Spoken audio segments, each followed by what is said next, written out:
Mas matagal na okay. Ang importante, inabot ka namin, Mang June. At nandyan ka, buhay na buhay ngayon. Salamat din po ako, nakakita ng misis ko. Oo nga. Tsamba lang ba ang pagkakita ni Mrs. sa hiling-galing? Kasi nga po, na-stroke siya. Walang ginawa kundi manood ng TV. Ayun! Nakatulong pala ang stroke niya. Okay, maraming salamat kay Mrs. Santos. At kayo naman po ang pagagalingin ni Mang June, ha? Gusto ko sa susunod magpatutuo naman dito si Mrs. At gusto ko makitang normal na siya.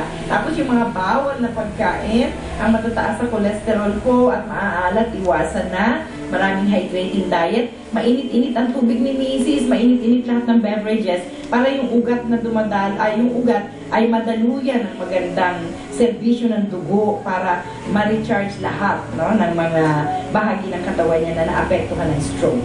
Okay? At alagaan siya ng omega-3.